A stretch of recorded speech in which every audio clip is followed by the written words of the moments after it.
ఓం శాంతి 23/1/2024 మధురమైన పిల్లలు, ఏ విధంగా బాబా మధురత యొక్క పర్వతమో అలా పిల్లలైన మీరు కూడా మధురమైన తండ్రిని మరియు వారసత్వాన్ని స్మృతి చేసి అతి మధురంగా అవ్వాలి.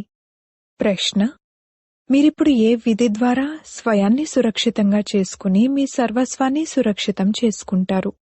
జవాబు: మీరంటారు, బాబా, దేహ సహితంగా ఈ పనికిరానివన్నీ ఏవైతే ఉన్నాయో ఈ మా సర్వస్వాన్ని మీకిస్తాము మరియు మీ నుండి మళ్ళీ అక్కడ భవిష్యత్తులో అన్నింటినీ తీసుకుంటాము. తద్వారా మీరు సురక్షితమయ్యారు. మీ సర్వస్వాన్ని బాబా లాకర్లో సురక్షితంగా ఉంచుతారు. ఇది శివ్ బాబా యొక్క సేఫ్టీ బ్యాంక్. మీరు బాబా లాకర్లో ఉంటూ అమరులుగా అవుతారు. మీరు మృత్యుపై విజయం పొందుతారు. శివ్ బాబాకు చెందినవారిగా అయ్యారు కావున సురక్షితమైపోయారు. ఇకపోతే ఉన్నత పదవిని పొందేందుకు పురుషార్థం చేయాలి. ఓం శాంతి. బాబా పిల్లల్ని అడుగుతారు, మధురమైన పిల్లలు, మీ భవిష్యత్తు యొక్క పురుషోత్తమ ముఖాన్ని చూస్తున్నారా? పురుషోత్తమ శరీరాన్ని చూస్తున్నారా? మేము భవిష్య కొత్త సత్యుగ ప్రపంచంలో ఈ లక్ష్మీనారాయణల వంశావళిలోకి వెళ్తాము, అనగా సుఖధామంలోకి వెళ్తాము, అనగా పురుషోత్తములుగా అవుతాము అని మీకర్థమవుతుంది. విద్యార్థులు చదువుకునేటప్పుడు నేను ఫలానాగా అవుతాను అని వారి బుద్ధిలో ఉంటుంది కదా. మేము విష్ణు వంశావళిలోకి వెళ్తాము అని మీక్కూడా తెలుసు. ఎందుకంటే విష్ణు యొక్క 2 రూపాలు లక్ష్మీనారాయణులు. ఇప్పుడు మీ బుద్ధి అలౌకికంగా ఉంది. ఇంకెవ్వరి బుద్ధిలోని ఈ విషయాల చింతన జరగదు. మనం సత్యమైన బాబా అయిన శివ్ బాబా సాంగత్యంలో కూర్చున్నామని ఇక్కడ మీకు తెలుసు. ఉన్నతోన్నతుడైన తండ్రి మనల్ని చదివిస్తున్నారు. వారు అత్యంత మధురమైన వారు. మధురాతి మధురమైన తండ్రిని ఎంతో ప్రేమగా స్మృతి చేయాలి. ఎందుకంటే తండ్రి అంటారు, పిల్లలు, నన్ను స్మృతి చేయడం ద్వారా మీరు ఈ విధంగా పురుషోత్తములుగా అవుతారు మరియు జ్ఞానరత్నాలను ధారణ చేయడం ద్వారా మీరు భవిష్య 21 జన్మల కొరకు పదమ పతులుగా అవుతారు. ఈ విధంగా బాబా వరాన్ని ఇస్తున్నారు. ఈ వరం మధురాతి మధురమైన ప్రేయసులకు లేక మధురాతి మధురమైన సుపుత్రులకు లభిస్తుంది. మధురాతి మధురమైన పిల్లలను చూసి తండ్రి సంతోషిస్తారు. ఈ నాటకంలో అందరూ తమ తమ పాత్రలను అభినయిస్తున్నారని పిల్లలకు తెలుసు. అనంతమైన తండ్రి కూడా ఈ అనంతమైన డ్రామాలో సమ్ముఖంగా పాత్రను అభినయిస్తున్నారు.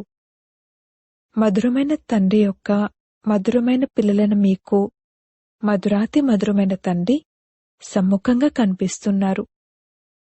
ఆత్మలే ఈ శారీరక ఇంద్రియాల ద్వారా ఒకరినొకరు చూసుకుంటారు. కావున మీరు మధురమైన పిల్లలు. తండ్రికి తెలుసు, నేను పిల్లలను చాలా మధురంగా తయారు చేయడానికి వచ్చాను. ఈ లక్ష్మీనారాయణులు అత్యంత మధురమైన వారు కదా. ఏ విధంగా వీరి రాజధాని మధురమైనదో అలా వీరి ప్రజలు కూడా మధురమైన వారు. మందిరాలకు వెళ్ళినప్పుడు వారిని ఎంత మధురమైన దృష్టితో చూస్తారు. మందిరం తెరవగానే మేమా మధురమైన దేవతలను దర్శించుకోవాలి అని అనుకుంటారు. వీరు మధురమైన స్వర్గానికి యజమానులుగా ఉండేవారని దర్శించుకునేవారు భావిస్తారు. శివుని మందిరాలకు కూడా ఎంతమంది మనుషులు వెళ్తారు? ఎందుకంటే వారు చాలా మధురాతి మధురమైన వారు. ఆ మధురాతి మధురమైన శివ్ బాబాను ఎంతగానో మహిమ చేస్తారు. పిల్లలైన మీరు కూడా అత్యంత మధురంగా అవ్వాలి. అత్యంత మధురమైన తండ్రి పిల్లలైన మీ సమ్ముఖంలో కూర్చున్నారు. ఎందుకంటే వారు గుప్తమైన వారు. వీరి వంటి మధురమైన వారు ఇంకెవ్వరూ ఉండరు. తండ్రి మధురత యొక్క పర్వతం వంటివారు. మధురమైన తండ్రి వచ్చి ఈ చేదు ప్రపంచాన్ని మార్చి మధురంగా తయారు చేస్తారు. మధురాతి మధురమైన బాబా మనల్ని అత్యంత మధురంగా తయారు చేస్తున్నారని పిల్లలకు తెలుసు. వారు అచ్చంగా తమ సమానంగా తయారు చేస్తారు. ఎవరు ఎలా ఉంటారో వారు అలాగే తయారు చేస్తారు కదా. కావున ఈ విధంగా మధురాతి మధురంగా తయారయ్యేందుకు మధురమైన తండ్రిని మరియు మధురమైన వారసత్వాన్ని స్మృతి చేయాలి. బాబా పదే పదే పిల్లలకు చెప్తున్నారు, మధురమైన పిల్లలు, స్వయాన్ని అశరీరిగా భావించి నన్ను స్మృతి చేసినట్లయితే నేను ప్రతిజ్ఞ చేస్తున్నాను, ఈ స్మృతి ద్వారానే మీ కలహ క్లేశాలన్నీ అంతమైపోతాయి. మీరు సదా ఆరోగ్యవంతులుగా, సదా ఐశ్వర్యవంతులుగా అవుతారు. మీరు అత్యంత మధురంగా అవుతారు. ఆత్మ మధురంగా అయితే శరీరం కూడా మధురమైంది లభిస్తుంది. మేము అత్యంత ప్రియమైన తండ్రికి పిల్లలం కావున మేము బాబా శ్రీమతంపై నడవాలి అన్న నష పిల్లలకు ఉండాలి. చాలా మధురాతి మధురమైన బాబా మనల్ని చాలా మధురంగా తయారు చేస్తారు. అతి ప్రియమైన తండ్రి అంటారు, మీ నోటి నుండి సదా రత్నాలే వెలువడాలి. ఏ విధమైన రాళ్ల వంటి చేదు మాటలు వెలువడకూడదు. ఎంత మధురంగా అవుతారో అంతగా తండ్రి పేరును ప్రఖ్యాతం చేస్తారు. పిల్లలైన మీరు తండ్రిని ఫాలో చేసినట్లయితే మిమ్మల్ని అందరూ ఫాలో చేస్తారు. బాబా మీకు టీచర్ కూడా కదా. మరి టీచర్ తప్పకుండా పిల్లలకు శిక్షణ ఇస్తారు. పిల్లలు, మీ స్మృతి చాటును రోజూ పెట్టండి. ఏ విధంగా వ్యాపారస్తులు రాత్రి వేళల్లో తమ ఖాతా పుస్తకాలను సంభాళిస్తారు కదా, అలా మీరు కూడా వ్యాపారస్తులు తండ్రితో ఎంత పెద్ద వ్యాపారాన్ని చేస్తున్నారు. తండ్రిని ఎంత ఎక్కువ స్మృతి చేస్తారో అంతగా తండ్రి నుండి అపారమైన సుఖాన్ని పొందుతారు మరియు సతోప్రధానంగా అవుతారు. రోజూ తమ లోపల తాము చెక్ చేసుకోవాలి. లక్ష్మిని వరించేందుకు యోగ్యంగా ఉన్నానా అని అద్దంలో నీ ముఖాన్ని చూసుకో అని నారదునితో చెప్పారు కదా. అలా మీరు కూడా చూసుకోవాలి, నేనీ విధంగా అయ్యేందుకు యోగ్యంగా ఉన్నానా, లేదు అంటే నాలో ఏమేం లోపాలున్నాయి. ఎందుకంటే పిల్లలైన మీరు పర్ఫెక్ట్గా అవ్వాలి. తండ్రి పర్ఫెక్ట్గా తయారు చేయడానికే వచ్చారు. కావున నిజాయితీగా మిమ్మల్ని మీరు చెక్ చేసుకోవాలి. నాలో ఏమేం లోపాలున్న కారణంగా నేను ఉన్నత పదవిని పొందలేను అని భావిస్తున్నాను. ఈ భూతాలను పారద్రోలే యుక్తిని తండ్రి తెలియజేస్తూ ఉంటారు. తండ్రి కూర్చుని ఆత్మలందర్నీ చూస్తూ ఉంటారు. ఎవరిలోనైనా ఏదైనా లోపాన్ని చూస్తే వారి ఆ విఘ్నం తొలగిపోవాలి అని వారికి కరెంట్ ఇస్తారు. ఎంతగా తండ్రికి సహాయం చేసి తండ్రి మహిమను గానం చేస్తూ ఉంటారో అంతగా ఈ భూతాలు పారిపోతూ ఉంటాయి మరియు మీకు ఎంతో సంతోషం కలుగుతుంది. అందుకే స్వయాన్ని పూర్తిగా చెక్ చేసుకోవాలి. మొత్తం రోజంతట్లో మనసా వాచా కర్మణ ఎవరికీ దుఃఖాన్నైతే ఇవ్వలేదు కదా. సాక్షిగా అయి తమ నడవడికను చూసుకోవాలి. ఇతరుల నడవడికను కూడా చూడొచ్చు, కాని ముందు స్వయాన్ని చూసుకోవాలి. కేవలం ఇతరులను మాత్రమే చూస్తే స్వయాన్ని మర్చిపోతారు. ప్రతి ఒక్కరూ స్వయం యొక్క సేవను చేసుకోవాలి. ఇతరుల సేవను చేయడం అనగా స్వయం యొక్క సేవను చేసుకోవడం. మీరు శివబాబాకు ఏమీ సేవ చేయడం లేదు, శివబాబాయే సేవ చేయడానికి వచ్చారు కదా. బ్రాహ్మణ పిల్లలైన మీరు చాలా చాలా విలువైన వారు. మీరు శివబాబా బ్యాంక్లో సురక్షితంగా కూర్చున్నారు. మీరు బాబా లాకర్లో ఉంటూ అమరులుగా అవుతారు. మీరు మృత్యుపై విజయాన్ని పొందుతారు. శివబాబాకు చెందినవారుగా అయ్యారు కావున సురక్షితం అయ్యారు. ఇకపోతే ఉన్నత పదవిని పొందేందుకు పురుషార్థం చేయాలి. ప్రపంచంలో మనుషుల వద్ద ఎంతగా ధనం సంపద ఉన్నా సరే అవన్నీ అంతమైపోనున్నాయి. ఏమీ మిగిలి ఉండవు. పిల్లలైన మీ వద్దనైతే ఇప్పుడేమీ లేదు. ఈ దేహం కూడా లేదు. దీన్ని కూడా తండ్రికి ఇచ్చేయండి. ఇలా ఎవరి వద్దనైతే ఏమీ లేదో వారి వద్ద అంతా ఉన్నట్లే. మీరు అనంతమైన తండ్రితో భవిష్య కొత్త ప్రపంచం కొరకు ఒప్పందం చేసుకున్నారు. మీరంటారు, బాబా, దేహసహితంగా ఈ పనికిరానిదంతా ఏదైతే ఉందో దానంతటినీ మీకిచ్చేస్తున్నాము. మీ నుండి మళ్ళీ అక్కడ అంతా తీసుకుంటాము.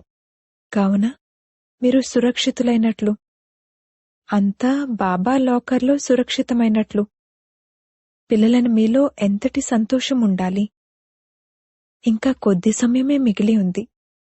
ఇక తర్వాత మనం మన రాజధానిలో ఉంటాము. మిమ్మల్ని ఎవరైనా అడిగితే మీరు చెప్పండి, వాహ్, మేము అనంతమైన తండ్రి నుండి అనంతమైన సుఖం యొక్క వారసత్వాన్ని తీసుకుంటున్నాము. సదా ఆరోగ్యవంతులుగా, సదా ఐశ్వర్యవంతులుగా అవుతాము. మా అన్ని మనోకామనలు పూర్తవుతున్నాయి. తండ్రి అర్థం చేయిస్తున్నారు, మధురమైన పిల్లలు, ఇప్పుడు దేహీ అభిమానులుగా అవ్వండి. యోగం యొక్క శక్తితో మీరు ఎవరికైనా కొద్దిగా అర్థం చేయించినా సరే వారికి వెంటనే బాణం తగులుతుంది. ఎవరికైతే బాణం తగులుతుందో వారు పూర్తిగా గాయపడతారు. మొదట గాయపడి ఆ తర్వాత బాబాకు చెందినవారిగా అయిపోతారు. తండ్రిని ప్రేమగా స్మృతి చేస్తే తండ్రికి కూడా ఆకర్షణ కలుగుతుంది. కొందరైతే అసలేమాత్రం స్మృతి చేయరు. బాబాకు దయ కలుగుతుంది. అయినా పిల్లలు ఉన్నతిని పొందండి, ముందు నంబర్లోకి రండి అని అంటారు. ఎంత ఉన్నత పదవిని పొందుతారో అంత సమీపంగా వస్తారు మరియు అంతటి అపారమైన సుఖాన్ని పొందుతారు. పతిత పావనుడైతే ఒక్క తండ్రే. అందుకే ఆ ఒక్క తండ్రినే స్మృతి చేయాలి. అలా కేవలం ఒక్క తండ్రినే కాదు, వారితో పాటు మధురమైన ఇంటిని కూడా స్మృతి చేయాలి. అలా కేవలం మధురమైన ఇల్లే కాదు, ధన సంపదలు కూడా కావాలి. అందుకే స్వర్గధామాన్ని కూడా స్మృతి చేయాలి. పవిత్రంగా తప్పకుండా అవ్వాలి. ఎంత వీలైతే అంత పిల్లలు అంతర్ముఖులుగా అయి ఉండాలి. ఎక్కువ మాట్లాడకండి, శాంతిగా ఉండండి. తండ్రి పిల్లలకు శిక్షణ ఇస్తారు. మధురమైన పిల్లలు, అశాంతిని వ్యాపింపచేయకండి. మీరు మీ ఇంట్లో గృహస్థంలో ఉంటూ కూడా చాలా శాంతిగా ఉండండి. అంతర్ముఖులుగా అయి ఉండండి. చాలా మధురంగా మాట్లాడండి. ఎవరికీ దుఃఖాన్ని ఇవ్వకండి, క్రోధం చేయకండి. క్రోధమనే భూతం ఉన్నట్లయితే స్మృతిలో ఉండలేరు. తండ్రి ఎంత మధురమైనవారు. కావున పిల్లలకు కూడా అర్థం చేయిస్తున్నారు, బుద్ధిని భ్రమింపచేయకండి. బాహ్యముఖులుగా అవ్వకండి, అంతర్ముఖులుగా అవ్వండి. తండ్రి ఎంత ప్రియమైనవారు మరియు పవిత్రమైనవారు. పిల్లలైన మిమ్మల్ని కూడా తమ సమానంగా పవిత్రంగా తయారు చేస్తారు. మీరు ఎంతగా తండ్రిని స్మృతి చేస్తారో అంతగా అతి ప్రియమైన వారిగా అవుతారు. దేవతలెంత ప్రియమైనవారు. ఇప్పటి వరకు కూడా వారి జడ చిత్రాలను పూజిస్తూ ఉంటారు. కావున తండ్రి అంటారు, పిల్లలు, మీరు మళ్లీ ఈ విధంగా ప్రియమైన వారిగా అవ్వాలి. ఏ దేహదారి, ఏ వస్తువు చివరి సమయంలో గుర్తుకు రాకూడదు. ఎంత ప్రేమగా తండ్రిని స్మృతి చేయాలంటే ఇకలా కూర్చుని ఆ ప్రేమలో అశ్రువులు ప్రవహిస్తూ ఉండాలి. బాబా, ఓ మధురమైన బాబా, మీ నుండైతే మాకు సర్వస్వమూ లభించింది. బాబా, మీరు మమ్మల్ని ఎంత ప్రియమైన వారిగా తయారు చేస్తున్నారు. ఆత్మ ప్రియంగా అవుతుంది కదా. ఏ విధంగా తండ్రి అతి ప్రియమైనవారో, పవిత్రమైనవారో అలా పవిత్రంగా అవ్వాలి. ఎంతో ప్రేమగా తండ్రిని స్మృతి చేయాలి. బాబా, మీరు తప్ప మా ఎదురుగా ఇంకెవ్వరూ రాకూడదు. తండ్రి వంటి ప్రియమైనవారు ఇంకెవ్వరూ లేరు. ప్రతి ఒక్కరూ ఆ ఒక్క ప్రియునికి ప్రేయసులుగా అవుతారు. కావున ఆ ప్రియుణ్ణి ఎంతగానో స్మృతి చేయాలి. బాబా అన్నారు, ఆ దైహికమైన ప్రేయసీ ప్రియులు కలిసేమీ ఉండరు. ఒక్కసారి చూసుకున్న తర్వాత ఇక అంతే. కావున తండ్రి అంటున్నారు, మధురమైన పిల్లలు, నన్నొక్కరినే స్మృతి చేసినట్లయితే మీ నావ తీరానికి చేరుకుంటుంది. ఏ మధురమైన తండ్రి ద్వారా మనం వజ్రతుల్యంగా అవుతామో అటువంటి తండ్రి పట్ల మనకెంత ప్రేమ ఉంది. ఎంతో ప్రేమగా తండ్రిని స్మృతి చేసి లోపల రోమాలు నిక్కబొడ్చుకోవాలి. లోపాలేవైతే ఉన్నాయో వాటిని తొలగించుకుని పవిత్రమైన వజ్రంగా అవ్వాలి. ఒకవేళ కొద్దిగా లోపమున్నా కాని విలువ తగ్గిపోతుంది. స్వయాన్ని చాలా విలువైన వజ్రంగా తయారు చేసుకోవాలి. తండ్రి స్మృతి సతాయించాలి. దాన్ని మర్చిపోకూడదు. ఇంకా ఎక్కువగా స్మృతి సతాయించాలి. బాబా బాబా అంటూ పూర్తిగా శీతలంగా అయిపోవాలి. తండ్రి ద్వారా ఎంతటి భారీ వారసత్వం లభిస్తుంది. పిల్లలను మీరిప్పుడు మీ దైవీ రాజధానిని స్థాపన చేస్తున్నారు. పురుషార్థాన్నైతే అందరూ చేస్తూ ఉంటారు. ఎవరైతే ఎక్కువ పురుషార్థం చేస్తారో వారు ఎక్కువ ప్రైజ్ను పొందుతారు. ఇది నియమం. స్థాపన జరుగుతోంది. దీనిని దైవీ రాజధాని అనండి, లేక పూల తోట అనండి. పూల తోటలో కూడా పూలు నంబర్వారుగా ఉంటాయి. కొన్ని చాలా ఫస్ట్ క్లాస్ ఫలాలను ఇస్తాయి, కొన్ని సాధారణమైనవి ఇస్తాయి.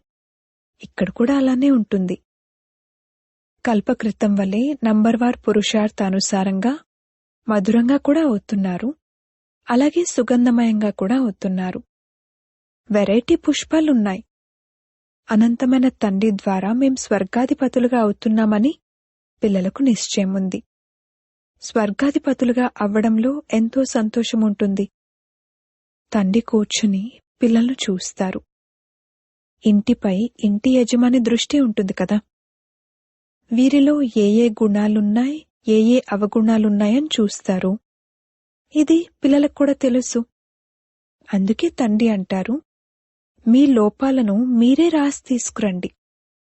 సంపూర్ణంగా అయితే ఎవ్వరూ అవ్వలేదు, కాని తప్పకుండా అవ్వాలి.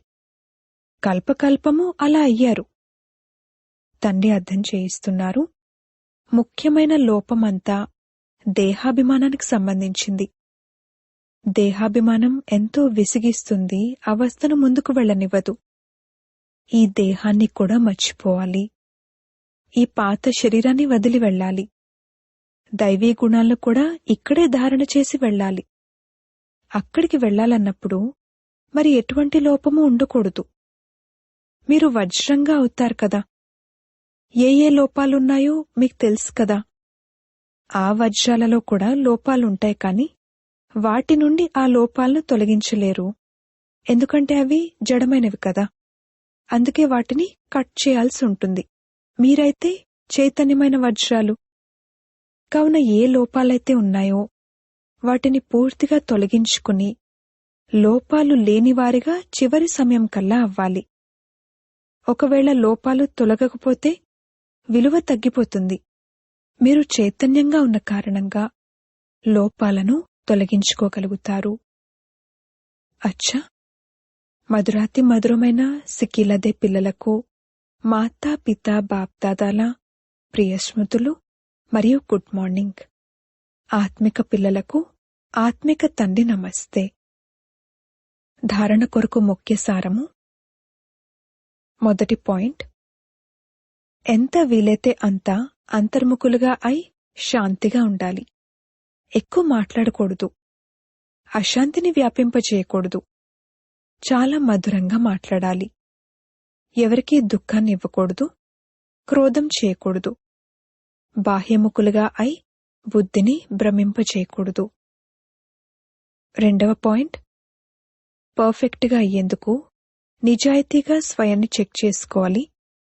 మాలో ఏమేం లోపాలున్నాయి. సాక్షిగా అయి తమ నడవడికను చూసుకోవాలి. భూతాలను పారద్రోలేందుకు యుక్తిని రచించాలి. వరదానము. ప్రకృతి ద్వారా రాబోయే పరిస్థితులపై విజయాన్ని ప్రాప్తి చేసుకునే పురుషోత్తమ ఆత్మ భవ. బ్రాహ్మణ ఆత్మలు పురుషోత్తమ ఆత్మలు. ప్రకృతి పురుషోత్తమ ఆత్మలకు దాసి వంటిది. పురుషోత్తమ ఆత్మలను ప్రకృతి ప్రభావితం చేయలేదు. కావున చెక్ చేసుకోండి. ప్రకృతి యొక్క అలజడి తన వైపుకు ఆకర్షితం చేయడం లేదు కదా. ప్రకృతి సాధనాలు మరియు సౌకర్యాల రూపంలో ప్రభావితమైతే చేయటం లేదు కదా. యోగి మరియు ప్రయోగి ఆత్మల సాధన ముందు సాధనాలు స్వతహాగానే వస్తాయి. సాధనాలు సాధనకు ఆధారం కాదు, కాని సాధన సాధనాలను ఆధారంగా చేసుకుంటుంది. స్లోగన్. జ్ఞానానికి అర్థం అనుభవం చేయటం మరియు ఇతరులను అనుభవజ్ఞులుగా చేయటం. అవ్యక్తి సైలెన్స్ ద్వారా డబల్ లైట్ ఫరిష్తా స్థితిని అనుభవం చేయండి. సదా స్వయాన్ని డబల్ లైట్గా భావిస్తూ సేవ చేస్తూ వెళ్ళండి. సేవలో ఎంతగా తేలికదనం ఉంటుందో అంతగానే సహజంగా ఎగురుతారు మరియు ఎగిరింపజేస్తారు. డబల్ లైట్గా అయి సేవ చేయటం, స్మృతిలో ఉంటూ సేవ చేయటం, ఇదే సఫలతకు ఆధారం. ఎన్ని శబ్దాలున్నా, ఎంత తమోగుణి వాతావరణం ఉన్నా కానీ సైలెన్స్ శక్తితో వేస్ట్, వ్యర్థం సమాప్తమైన కారణంగా బెస్ట్, శ్రేష్ఠ స్థితిలో స్థితులవ్వటం వలన సదా రెస్ట్, విశ్రాంతిని అనుభవం చేయగలరు. ఓం శాంతి.